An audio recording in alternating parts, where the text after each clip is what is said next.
Deus abençoe a todos vocês. Vamos iniciar mais uma escola bíblica dominical. Vamos continuar estudando a primeira carta do apóstolo João nessa série de estudos que nós estamos apresentando a respeito dessa primeira carta do apóstolo João. A nossa exposição de hoje está aí no texto que está descrito de 1 João, capítulo 2, versículo 3 até o versículo de número 11. 1 João, capítulo 2, versículo 3 até o versículo de número 11. Eu peço que você acompanhe a leitura também com a sua Bíblia, sempre verificando nas Sagradas Escrituras para ver se de fato o ensinamento está sendo bíblico. Nós devemos sim avaliar todas as coisas através das Escrituras Sagradas. Vamos primeiramente então fazer a leitura deste texto, depois faremos a oração e assim nós partiremos para o estudo desse texto precioso das Sagradas Escrituras. A primeira carta de João, capítulo 2, verso 3 até o versículo de número 11. Diz assim a palavra de Deus: Ora, sabemos que o temos conhecido por isto, se guardamos os seus mandamentos. Aquele que diz, eu o conheço, e não guarda os seus mandamentos, é mentiroso, e nele não está a verdade. Aquele, entretanto, que guarda a sua palavra, nele verdadeiramente tem sido aperfeiçoado o amor de Deus. Nisto sabemos que estamos nele. Aquele que diz que permanece nele, esse deve também andar assim como ele andou. Amados, não vos escrevo um mandamento novo, senão um mandamento antigo, o qual desde o princípio tivestes. Este mandamento antigo é a palavra que ouvistes. Todavia, vos escrevo um novo mandamento, aquilo que é verdadeiro nele e em vós, porque as trevas se vão dissipando e a verdadeira luz já brilha. Aquele que diz estar na luz e odeia o seu irmão, até agora está nas trevas. Aquele que ama a seu irmão permanece na luz e nele não há nenhum tropeço. Aquele, porém, que odeia a seu irmão está nas trevas e anda nas trevas e não sabe para onde vai, porque as trevas lhe cegaram os olhos. Vamos ter uma palavra de oração? Este é o nosso texto de hoje. Senhor, nós pedimos a tua graça, pedimos ao Pai querido que o teu Espírito Santo nos ilumine para entender a tua palavra. Pai, ajuda-nos a compreender as Sagradas Escrituras, ao ponto de podermos, Senhor, entendê-la e praticá-la também. Ó Deus, tem misericórdia de nós e em tudo pedimos a tua orientação, no nome santo de Jesus Cristo. Amém. Vamos começar com a seguinte pergunta, o estudo do texto de hoje. Você ama a Deus? Você tem um relacionamento com Ele? Eu acredito que a maioria esmagadora das pessoas responderiam de maneira afirmativa. Sim, eu amo a Deus. Sim, eu tenho um relacionamento com Ele. Todavia, o que esse texto revela para nós é que aquele que tem um relacionamento com Deus, ou aquele que ama a Deus, deve evidenciar isso, guardando os mandamentos. Aí a pergunta muda, porque se iniciasse este estudo perguntando, você conhece os mandamentos? Você procura obedecer os mandamentos de Deus? Se você não conhece os mandamentos, e se você não procura obedecer os mandamentos de Deus nas Sagradas Escrituras, é impossível responder afirmativamente a pergunta: você ama a Deus? Você tem um relacionamento com Ele? É sobre isso então que nós vamos estudar nesta oportunidade, que vivendo na luz devemos obedecer os mandamentos de Deus. Isso que estudaremos nesse trechinho, João capítulo 2, versículo 3 até o versículo de número 11. Antes, porém, como sempre, nós devemos fazer uma recapitulação daquilo que nós estamos estudando. Nós estamos estudando a primeira carta de João e fazendo uma recapitulação, nós não podemos esquecer que o contexto da carta diz respeito ao embate que estava tendo entre o apóstolo João e os líderes verdadeiros da igreja com os falsos profetas. Estes falsos profetas, primeiramente, tinham um problema doutrinário, uma raiz ali do docetismo e do gnosticismo que nós explicamos nas outras aulas. Doutrinariamente, esta raiz dessas heresias negavam que Jesus veio em carne Então, era totalmente necessário que, para que a pessoa fosse cristã verdadeiramente, ela admitisse que Jesus veio em carne, admitisse essa verdade. O segundo problema era a frouxidão moral desses falsos mestres. Eles acreditavam que a pessoa poderia ter um relacionamento com Deus vivendo da maneira que quisesse em relação à moral. E o terceiro problema era a arrogância desses falsos mestres, porque muitos deles se consideravam superior em relação a outros, se consideravam como tendo um tipo de luz maior do que os outros e acabavam desprezando aqueles que não eram iniciados nesta que seria uma raiz do gnosticismo. Por isso, uma falta de amor, por isso, uma arrogância.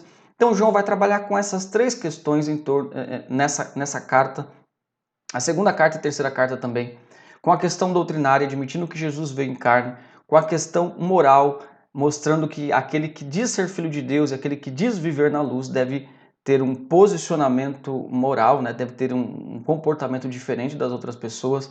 E aquele que diz ser filho de Deus e diz andar na luz deve amar o seu irmão, deve amar o seu próximo. Nós estudamos a primeira parte, do capítulo 1, verso 1 até o verso de número 4, que foi o prólogo, e nós vimos as implicações da encarnação de Cristo, ou seja, Cristo veio em carne na história, foi visto, foi ouvido, foi tocado, e a implicação disso é que ele nos dá a vida eterna, que temos comunhão com Deus e que temos alegria plena. Nós vimos isso no primeiro estudo, está lá no canal do YouTube, você pode acessar. E nós estamos estudando a segunda parte, que é uma parte grande, né? Quase metade da primeira carta toda, que o tema é Vivendo na Luz. Vai do capítulo 1, verso 5, até o capítulo 2, verso 29. Estamos na terceira perícope dessa parte, o terceiro trecho dessa parte. Primeiro trecho, capítulo 1, verso 5 até o 7, nós vimos que Deus é luz. Vimos que a perfeita santidade de Deus é o pressuposto básico para o nosso relacionamento com Ele. No segundo trecho, na segunda perícope, capítulo 1, verso 8 até o capítulo 2, verso 2, nós vimos que aquele que quer viver na luz deve renunciar ao pecado. E hoje, como está expresso em verde aí, nós veremos capítulo 2, verso 3 até o verso 11, como nós lemos, que aquele que quer viver na luz deve obedecer a Deus.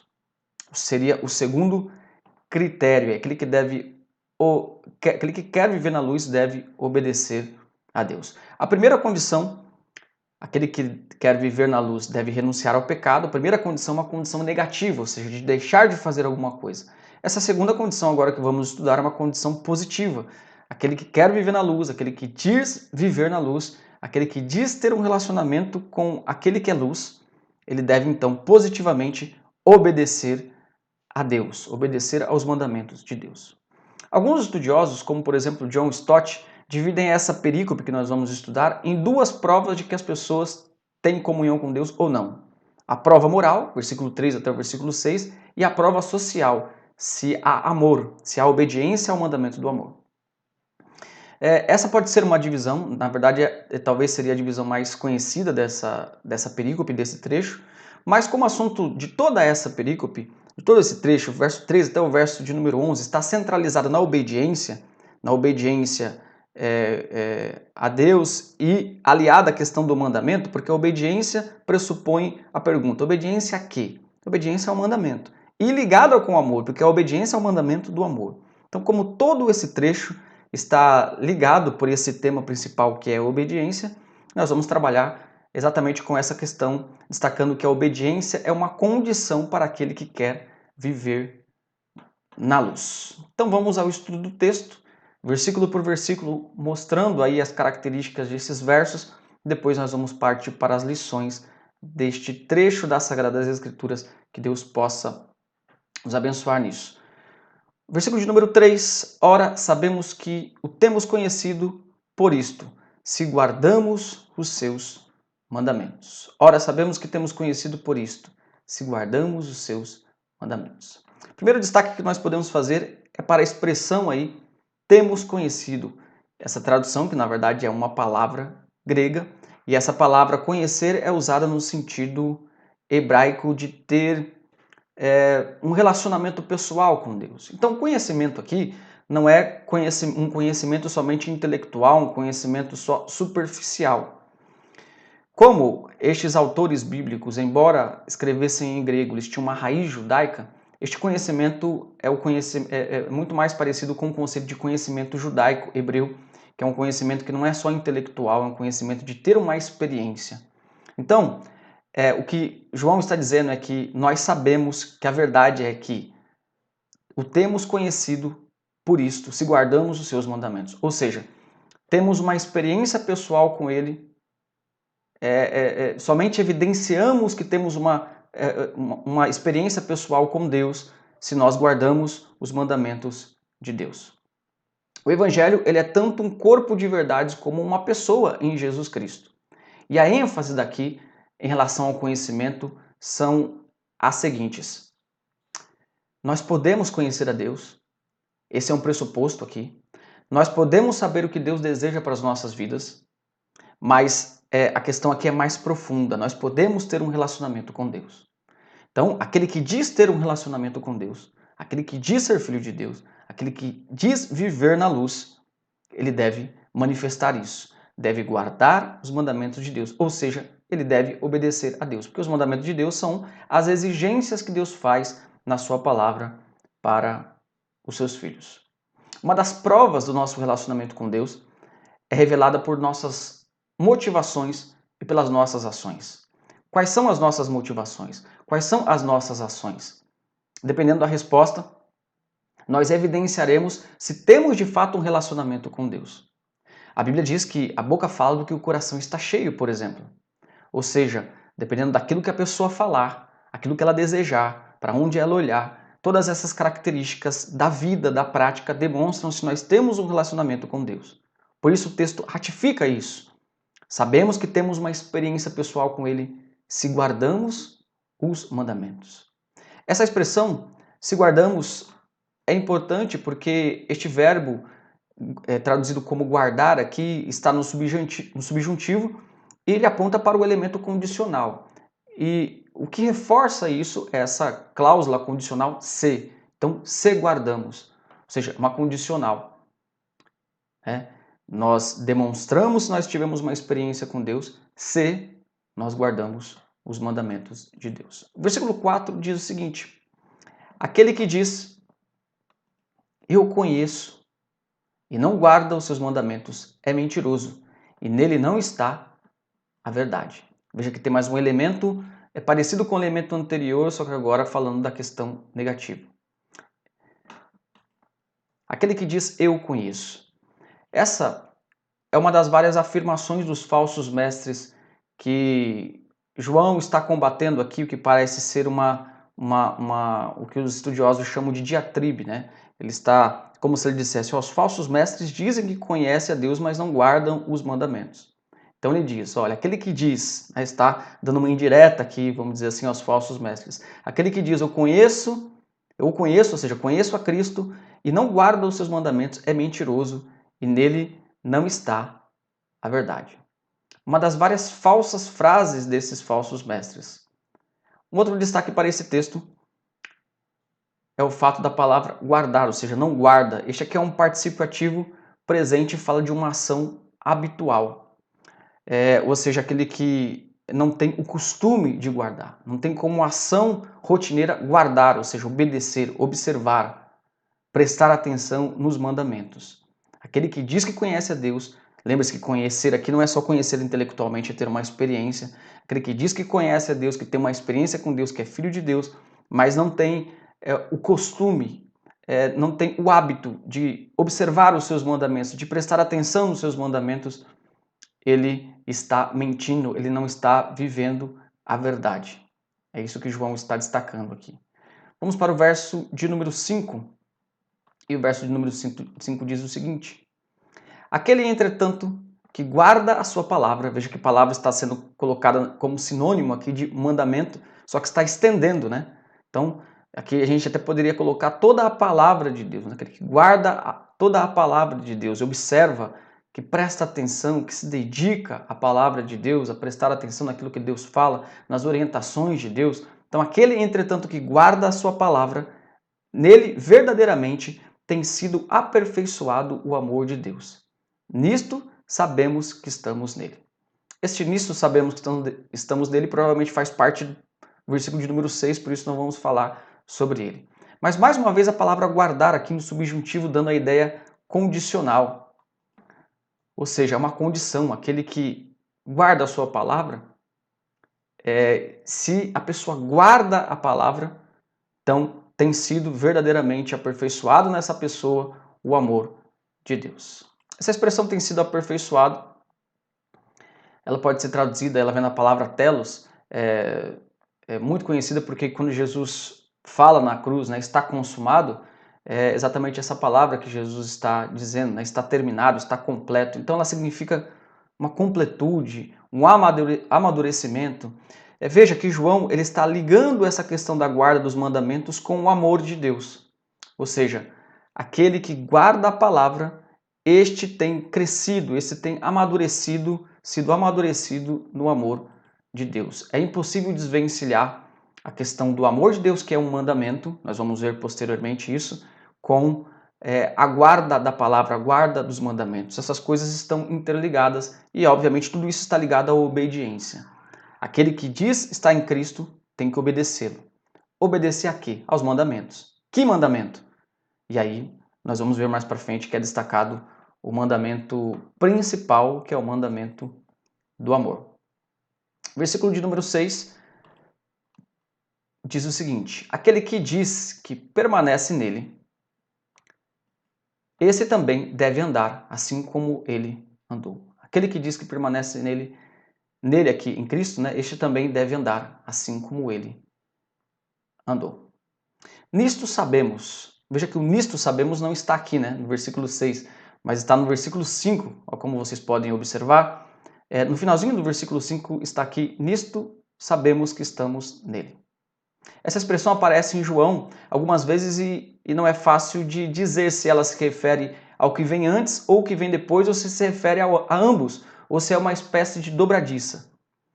Mas aqui ela parece se referir ao que vem depois, por isso a tradução Revista Atualizada, ela acertadamente coloca no final do versículo 5, nisto sabemos que estamos nele, dois pontos, né?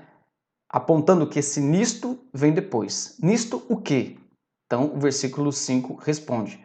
Nisto que o versículo 6, desculpe, responde. Aquele que diz que permanece nele, esse deve andar como ele andou. Estes pronomes também que aparecem nele e ele, aparecem muitas vezes em João e a maioria deles parece se referir a Cristo. Então, aquele que diz que permanece nele, ou seja, em Cristo, isso também é importante a gente destacar. Vamos para o verso 7, e a partir do verso 7 agora, até o verso 6, nós vimos que há um destaque à obediência, né? Aquele que diz estar na luz, aquele que diz estar em Cristo, ele deve obedecer, ele deve prestar atenção nos mandamentos. E a partir do verso 7, então, vai ser destacado que mandamento é esse, ou quais mandamentos são esses. O destaque vai ser, a partir do verso 7 até o verso 11, o destaque vai ser para o mandamento do amor. E a gente vai falar um pouco sobre isso também à medida que lermos o texto. Versículo 7, acompanha aí, o versículo 7 diz o seguinte: Amados, não vos escrevo mandamento novo, senão mandamento antigo, o qual desde o princípio tivestes. Esse mandamento antigo é a palavra que ouvistes. Então, ele está falando sobre esse mandamento que não é novo, mas é antigo. Aqui ele diz que é um mandamento antigo. Posteriormente, ele vai mostrar que esse mandamento está relacionado com o amor. E é interessante que a palavra mandamento aqui, diferentemente do versículo 3, que mandamento está no plural, aqui está no singular. Isso parece implicar que o amor, este mandamento a que ele se refere, cumpre todos os outros mandamentos. O amor é o mandato do Evangelho. E essa é uma realidade. O amor é o maior mandamento do Evangelho. Nós vamos trabalhar um pouco essa ideia. É interessante ele dizer que não vos escrevo um mandamento novo, senão um mandamento antigo, qual desde o princípio tivestes. Essa expressão aí, esse verbo tiveste, está no imperfeito e se refere aí ao primeiro encontro que os ouvintes tiveram com a mensagem do Evangelho.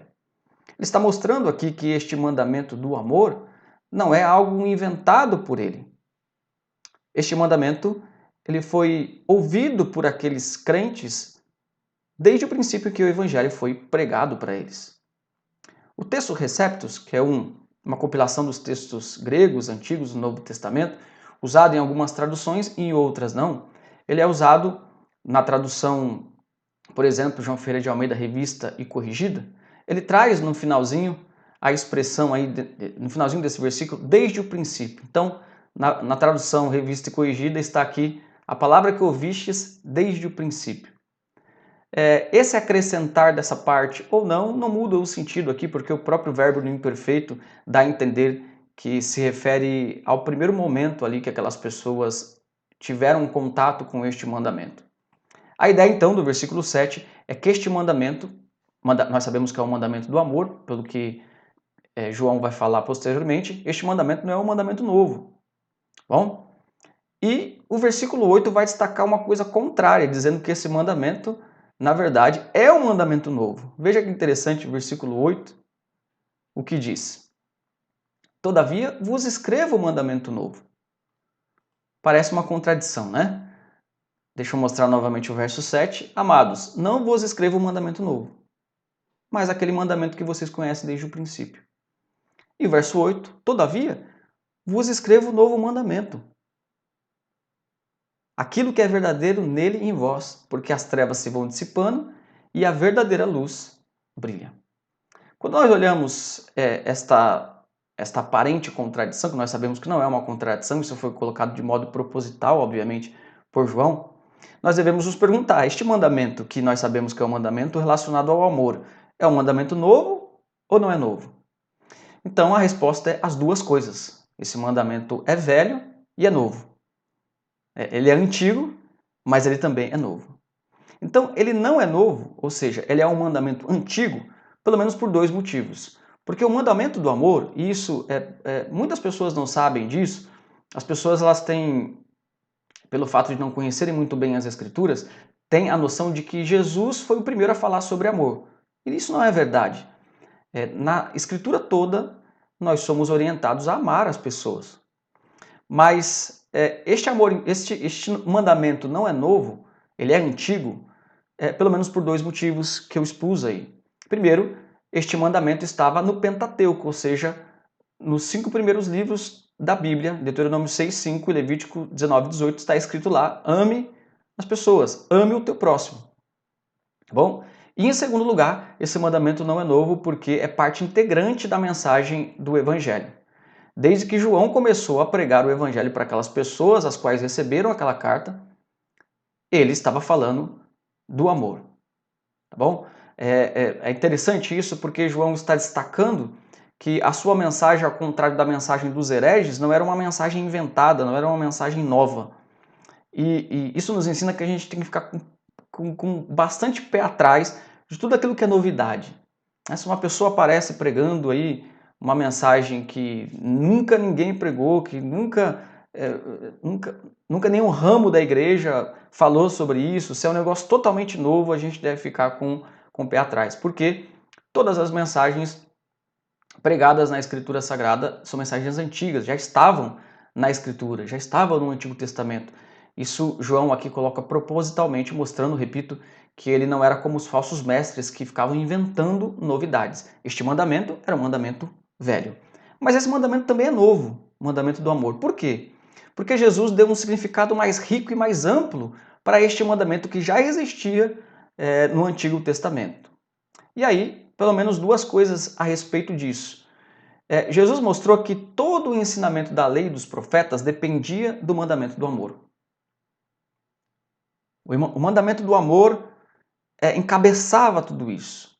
E com a vinda de Jesus em carne, com seu ensinamento, também ficou claro, em segundo lugar, que esse mandamento deveria ser exercido da mesma maneira que Cristo. Então, a partir da vinda de Jesus, o mandamento do amor se aprofunda, ganha mais qualidade, porque ele deveria ser exercido como Cristo. E como que Cristo amou? Cristo não amou somente a sua etnia, ele não amou somente o seu povo, ele amou os seus inimigos. Então isso traz uma profundidade neste mandamento.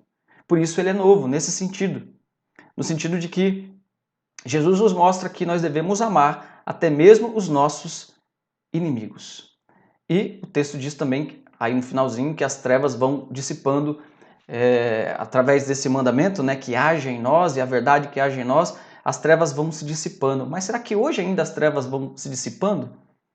Isso já acontece? Sim, o texto diz que já acontece. Por isso, nós colocamos aí uma escatologia já realizada. Apesar de não parecer, nós vivemos o já. Nós vivemos já na luz, mas vivemos também o ainda não. No sentido de que ainda não se cumpriram todos os planos de Deus em relação à nossa vida. Por isso, os estudiosos chamam essa tensão, né, de já e ainda não. Vamos para o versículo de número 9. O versículo de número 9 diz o seguinte: aquele que diz estar na luz e odeia a seu irmão, até agora está nas trevas. Aqui mais provavelmente uma referência aos falsos mestres que, como nós dissemos no início, né, repetindo a questão do contexto histórico, estes falsos mestres desprezavam os irmãos que não eram iniciados naquela semente do gnosticismo, que acreditavam ali numa espécie de luz especial, eles acreditavam que tinham um tipo de conhecimento, um tipo de luz especial, mais profundo do que os apóstolos, e muitas vezes acabavam desprezando os outros irmãos. João está dizendo o seguinte: olha, aquele que diz estar na luz, mas despreza o seu irmão, ele odeia o seu irmão, até agora ele não está na luz, coisa nenhuma, ele está nas trevas. E versículo 10 diz o seguinte: aquele que ama seu irmão permanece na luz, e nele não há tropeço. Essa palavra, este verbo que permanece, ele diz respeito à união entre Deus e sua criação, a sua criação maior, que é a humanidade, com o propósito de comunhão. Então, todas as vezes que o João ele diz assim, ó, aquele que permanece na luz ou não permanece, é no sentido de ter comunhão, né? Aquele que ama seu irmão permanece na luz. Então, aquele que ama o seu irmão tem comunhão com a luz, tem comunhão com Deus. Então, esse verbo permanece, ele significa isso. O apóstolo Paulo usa uma expressão parecida, que é em Cristo. Os estudiosos chegam até a chamar isso de doutrina da união com Cristo, porque Paulo usa isso diversas vezes, né? Ele diz: nós morremos em Cristo, nós ressuscitamos em Cristo, nós seremos glorificados em Cristo. E uma expressão parecida com a expressão de Paulo, só que uma expressão já joanina, é essa questão da permanência. Ele diz: aquele que ama, permanece, aquele que não ama, não permanece. Quer dizer, não tem comunhão. É muito interessante isso, e eu queria aproveitar isso para ver com os irmãos algumas vezes que João usa isso, essa ideia em outros lugares, alguns exemplos do uso desse permanece, né, em João. Então, primeiramente, a permanência entre pai e filho. Existem vários textos escritos por João que mostram que o pai permanece no filho. Então, todos esses textos que estão aí colocados, né? E também que o filho permanece no pai. Ou seja, a comunhão, a união. Existem outros tantos, outro grupo grande de tantos textos que fala sobre a permanência entre a divindade e o crente, a união, a comunhão, que o crente permanece no Pai, que o Pai permanece no crente. Então veja só, o Pai em comunhão com o crente em comunhão com o Pai, o crente no Pai, permanece no Pai, o Filho, Jesus, em comunhão com o crente em comunhão com o Filho. Então o Evangelho de João usa muito essa linguagem, né? Por exemplo, na sua oração ele diz: para que todos sejam um, eu neles e tu em nós. Então ele usa muito essa linguagem da união, da permanência, e ele usa nessa carta também, por isso é interessante a gente observar essa característica de João. No final do verso 10, nós vemos aí esse destaque de que nele não há tropeço. Em quem? Aquele que ama o seu irmão. Aquele que ama o seu irmão e tem comunhão com Deus. Nele não há tropeço. Então há duas possibilidades para a tradução desse versículo. As duas possibilidades possíveis é que ou esse versículo está dizendo que o crente que ama a seu irmão não tropeça pessoalmente, pelo fato dele amar o irmão ele não cai, ele não tropeça, ou o crente que ama o seu irmão não faz com que os outros tropecem. Aquele que ama alguém, ele não vai fazer com que a pessoa tropece em algum erro, em algum pecado. Podemos dizer que as duas traduções refletem aqui, podem refletir a ideia do texto. E vamos para o último versículo do nosso texto, que hoje é uma perícope maior, né, um texto maior.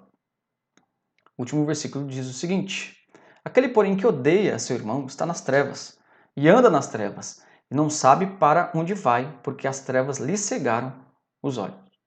Então vocês conseguem perceber que João trabalha muito com esse dualismo, né? Duas ideias contrárias para ensinar, né? Para dar os seus ensinamentos. Então a ideia aí contrária de luz e trevas, né? De amor e ódio. Então tem essas ideias. O Evangelho ele traz um tipo de mudança instantânea e uma mudança progressiva. É necessário que a gente entenda isso para que a gente não entenda mal esses argumentos de João, porque ele não apresenta um meio termo. Ele diz ou a pessoa está na luz ou está nas trevas. Ou a pessoa ama ou ela odeia. A gente tem que entender que isso aqui seria o ideal. Ele está apresentando o ideal, no sentido de que o Evangelho traz uma mudança instantânea, ou seja, a partir do momento que a pessoa tem um encontro com Cristo, ela realmente não vai querer viver nas trevas. Realmente ela não vai querer odiar. Mas é óbvio que, no que diz respeito à mudança progressiva, o crente ele acaba tropeçando nas trevas, e acaba tropeçando no ódio. Então a gente tem que levar isso em consideração quando a gente interpreta João, não como se ele estivesse apresentando algo absoluto, né? Isso deve ser entendido dentro de todo o contexto. Bom, esse é o nosso texto de hoje e nós vamos partir para as nossas lições. E eu quero compartilhar com você pelo menos duas lições importantes que esse texto traz para a gente. A primeira lição importante que esse texto traz para nós é que a obediência é uma evidência de que andamos na luz. É impossível uma pessoa dizer que anda na luz, ou seja, que tem comunhão com Deus. Lembre-se que andar é viver, né? É impossível uma pessoa dizer que vive com Deus se essa pessoa não obedece a Deus. Nós devemos entender isso da maneira correta. Digo, é uma evidência, né? A obediência, ela não faz com que a pessoa seja salva, mas ela demonstra o que a pessoa já é. A pessoa não é salva pela sua obediência a Deus. A Bíblia é clara dizendo que a pessoa é salva pela graça. Mas a obediência a Deus é uma evidência de que a pessoa foi alcançada por Cristo. E dentro disso nós podemos destacar o seguinte: nós devemos fazer esse teste em nós e nas outras pessoas. Primeiramente devemos fazer em nós. Veja que João mesmo dá esta ferramenta de testagem para que aqueles crentes não vivessem enganados pelos falsos profetas, pelos falsos mestres. Jesus mesmo disse isso, disse, olha, você quer conhecer os falsos profetas? Pelos frutos vocês podem conhecer. O que são frutos? Senão a própria vida da pessoa. O relacionamento que a pessoa demonstra ter com Deus através de suas obras. Então, a obediência é uma evidência de que andamos na luz. Nós devemos primeiramente fazer esse teste para conosco. Nos perguntando, estamos andando na luz? Estamos obedecendo aos mandamentos? Estamos procurando, desejando obedecer aos mandamentos? Ou não estamos nem um pouco preocupados com os mandamentos? Isso é muito perigoso. E devemos fazer o teste nas outras pessoas também. Ah, fulano, ciclano diz viver na luz. Diz ter comunhão com Deus. Será? Podemos ver isso através de suas obras? Veja que esses textos que eu destaquei aqui enfatizam a importância que Deus dá à obediência. A obediência é algo que agrada a Deus. Veja, por exemplo, Lucas 6,46. Por que me chamais Senhor, Senhor, se não fazeis o que vos mando? Jesus está dizendo, olha, o que me adianta vocês me chamar de mestre, de Senhor, e a repetição Senhor, Senhor é a ênfase para a intimidade, dizer que tem intimidade comigo, se vocês não obedecem aquilo que eu falo, se vocês não ligam para o que eu mando.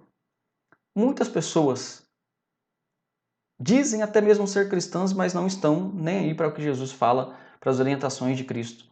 Em 1 Samuel capítulo 15, versículo 22, diz o seguinte, porém Samuel disse, tem porventura o Senhor tanto prazer em holocaustos e sacrifícios, quanto em que se obedeça a sua palavra?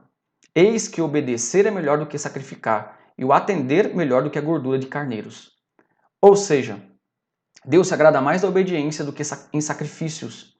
Há pessoas que fazem diversos sacrifícios supostamente para Deus, ou querem fazer um jogo de troca com Deus, eu vou dar o meu dízimo, vou fazer isso, aquilo, cerimônias que são até importantes, instituídas por Deus, mas não tem valor se não são acompanhadas de obediência. Jejum, orações, todas estas coisas são boas, mas se não são acompanhadas de obediência, não agradam a Deus.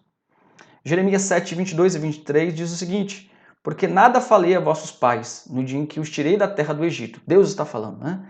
Nem lhes ordenei coisa alguma acerca de holocaustos ou sacrifícios, mas isto lhes ordenei, dizendo: dai ouvidos à minha voz, e eu serei o vosso Deus. E vós sereis o meu povo. Andai em todo o caminho que eu vos ordeno, para que vos vá bem. Deus está dizendo nesse contexto aqui, o que eu exigi de vocês? Não exigi sacrifício nem holocausto nesse contexto específico, mas exigi somente obediência, que dê ouvido à minha voz. Então Deus se agrada de que se obedeça os seus mandamentos, de que a gente preste atenção, observe, de que a gente procure guardar os mandamentos. E uma segunda questão em relação a essa primeira lição e aplicação que eu trago para a gente hoje é que, por outro lado, isso não significa perfeição. Porque esta aplicação poderia dar a ideia de que, para demonstrar ser verdadeiramente cristão, nós devemos obedecer à lei de modo perfeito. E é impossível ser perfeito aqui na Terra. Não é isso que João quis dizer, ele não quis dizer que as pessoas têm que ser perfeitas. Não que a gente não queira, a gente deve querer ser, mas a gente não consegue. O próprio João diz no contexto anterior que nós estudamos que aquele que diz que não tem pecado faz de Deus mentiroso. Ele não está na verdade. E o que talvez ajude a gente a entender essa questão é o comentário de João Calvino, que eu coloquei entre parênteses, entre aspas aí no texto, e que onde João Calvino diz o seguinte: João, nesse texto, não está falando sobre aqueles que satisfazem totalmente a lei e guardam os seus mandamentos, mas está falando dos que lutam de acordo com a capacidade da fraqueza humana para formar a sua vida na obediência a Deus. Então, o que essa aplicação quer dizer não é que a obediência perfeita evidencia que a pessoa está na luz, porque não existe obediência perfeita nessa terra. Não existe obediência plena à lei de Deus. O que essa aplicação quer dizer é que aquele que demonstra obediência de acordo com a capacidade de fraqueza humana, de acordo com as suas dificuldades, que procura obedecer, observar a lei de Deus, este sim evidencia estar na luz. Uma coisa é diferente da outra. É importante entender isso para que não cobremos demais a nós mesmos, nem às outras pessoas, e também para que não relaxemos demais em relação aos mandamentos de Deus. Então, essa é a primeira lição e aplicação. A segunda lição e aplicação que eu quero trazer para nós nessa oportunidade é que essa obediência deve estar especialmente relacionada ao amor de Deus. É óbvio que quando nós falamos de obediência, a pergunta que se chega é obedecer a quê? Obedecer a Deus, mas ao quê em Deus? A resposta que João traz para nós é obedecer os mandamentos. E João vai destacar um mandamento como principal, que é o mandamento com amor. Por isso, essa obediência deve estar relacionada ao mandamento do amor, deve estar relacionada com o amor. E a primeira questão que eu quero destacar dentro disso é que o amor cumpre todos os outros mandamentos. O amor é um mandamento supremo. Alguns textos que eu selecionei aqui nos mostram isso, pelo menos dois. 1 Coríntios 13, 13 diz o seguinte: agora, pois, permanecem a fé, a esperança e o amor. Estes três, porém o maior de todos é o amor. João está dizendo que, Paulo está dizendo em 1 Coríntios, aqui nesse texto que eu li, que dessas três grandes virtudes cristãs, a maior é o amor. Em um texto que ele está combatendo vários erros da igreja de Corinto e falando para eles procurar o maior dom, ao invés de ficar brigando por dons que traziam divisão, línguas, profecia, revelação. Estava acontecendo uma bagunça na igreja de Corinto e Paulo fala, olha, vocês estão brigando por coisas que não são primárias. E ele diz, no final do capítulo 12 de 1 Coríntios, eu vou mostrar para vocês um caminho melhor, um caminho mais excelente, que é o amor. João 3,35, Jesus diz o seguinte: nisto conhecerão todos que sois meus discípulos, se tiverdes amor uns pelos outros. Então o que Jesus está dizendo, olha, as pessoas vão saber que vocês me servem, que vocês são cristãos, são meus discípulos, se vocês amarem uns aos outros. Olha a importância deste mandamento de amar uns aos outros. Jesus não está dizendo que as pessoas conheceriam os seus discípulos se eles falassem em línguas, se eles realizassem milagres, se eles fossem ricos ou fossem pobres. Jesus está dizendo, nisto conhecerão que vocês são meus discípulos, se vocês amarem uns aos outros. Essa é a marca do cristianismo. Mas nós não podemos deixar de salientar uma segunda questão dentro deste ponto, dentro dessa segunda aplicação. Eu coloquei primeira, mas é a segunda aplicação. Mas esse amor não pode ser separado dos mandamentos. Isso daqui é importante a gente gravar. Por quê? Porque as pessoas costumam usar o mandamento do amor como desculpa para não prestar atenção em nenhum outro mandamento da Escritura. Elas dizem, não, Jesus diz para amarmos uns aos outros. E algumas pessoas defendem até tipos de comportamentos estranhos na sociedade, dizendo, não, Jesus não desaprova esse comportamento porque ele diz para que a gente ame uns aos outros. Mas acontece que este mandamento não é substituto dos outros mandamentos. Jesus nunca disse que o mandamento relacionado ao amor substitui os outros mandamentos. Não. Ele resume. Ele não substitui. Todos os outros mandamentos estão inclusos nele. Isso é importante entender para que a gente não compreenda o amor de uma maneira imoral. Ou seja, pensando que é só amar e não há certo e errado dentro desse amor. Que o amor aceita tudo. Aceita qualquer tipo de comportamento. Não é isso. Uma prova disso são esses textos aqui. Olha só o que Jesus diz. Vários textos que eu coloquei aqui. João 14,15. Se me amais, guardareis os meus mandamentos. Quais são os mandamentos? Não matarás, não furtarás, não dirás falso testemunho. Ou seja, quem ama Jesus não pode viver sem um padrão. E esse padrão são exatamente os 10 mandamentos. Então, esse amor bíblico, o amor de Deus, o amor de Cristo, não pode ser entendido fora do contexto dos próprios mandamentos. Veja esse outro texto, versículo 21. Aquele que tem os meus mandamentos e os guarda, esse é o que me ama. Então Jesus não está falando que amor é um sentimento, é uma coisa sentimental, melancólica, uma experiência mística, que está dissociado de uma experiência ou de uma obediência moral. Não, ele está falando que está relacionado. Aquele que obedece os mandamentos, esse é o que me ama. E aquele que me ama será amado do meu Pai, e eu também o amarei e me manifestarei a ele. João 14,23. Respondeu Jesus, se alguém me ama, guardará a minha palavra, e meu Pai o amará, e viremos para ele e faremos morada. João 15,10. Se guardardes os meus mandamentos, permaneceis no meu amor. A que mandamentos ele está se referindo? Não está se referindo ao amor, porque ele está falando do amor aqui, né? Mas os mandamentos, dos 10 mandamentos. Assim como também eu tenho guardado os mandamentos de meu Pai e no seu amor permaneço. Ele ainda dá o exemplo dele. Como Jesus guardou os mandamentos? Nós devemos copiar essa iniciativa. Então, ao contrário do que as pessoas pensam, que o amor de Deus é uma desculpa para viver de qualquer maneira ou para entender que Deus aceita qualquer tipo de comportamento na sociedade, né?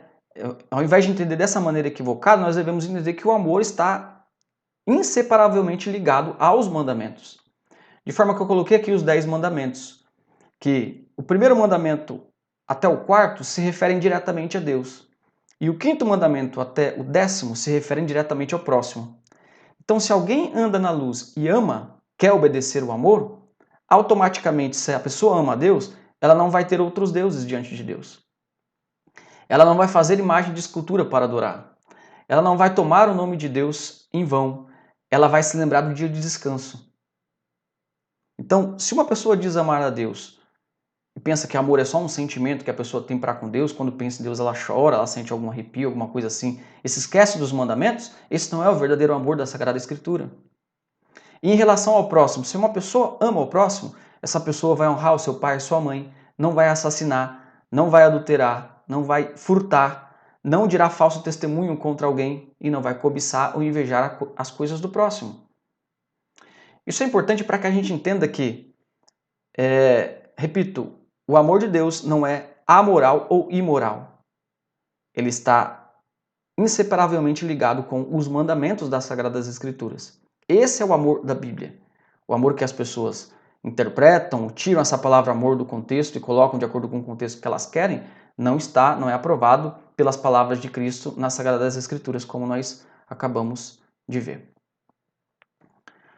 Portanto, o que nós aprendemos hoje, nesse dia de Escola Bíblica Dominical, em mais um estudo da primeira carta de João?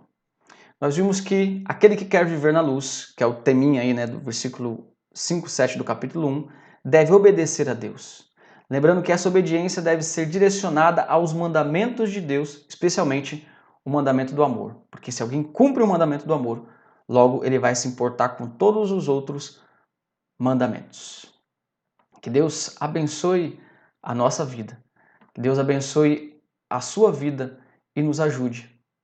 Nessa oração que faremos agora, nós vamos pedir a Deus que nos ajude a obedecê-lo. Deus se agrada da obediência, mas nós não conseguimos fazer isso por nós mesmos. Por isso pediremos a ajuda do Espírito Santo para nos ajudar em nossas falhas. Oremos. Ao Senhor bendito, nós agradecemos por mais uma oportunidade de estudar a Tua Palavra. Queremos, ó Pai, primeiramente te agradecer por falar conosco pela Sagrada Escritura e também pedir a Tua ajuda, porque somos pecadores. Muitas vezes desobedecemos os Teus mandamentos. Ó Pai, perdoa-nos pelos nossos pecados e dá-nos poder, capacidade pelo Teu Espírito para observar os Teus mandamentos, para guardar os Teus mandamentos. E nos ajude, Senhor, a fugir das trevas, a fugir do ódio ao nosso irmão, ao nosso próximo, a procurar obedecer ao Senhor. E é isso que lhe agrada. Em Cristo Jesus, o nosso mediador, o único que obedeceu plenamente ao Senhor, por isso, ele é propiciação pelos nossos pecados. Por Cristo Jesus, em nome dele nós oramos a Ti. Amém. Deus abençoe então a sua vida, que você tenha um ótimo domingo. Deus abençoe.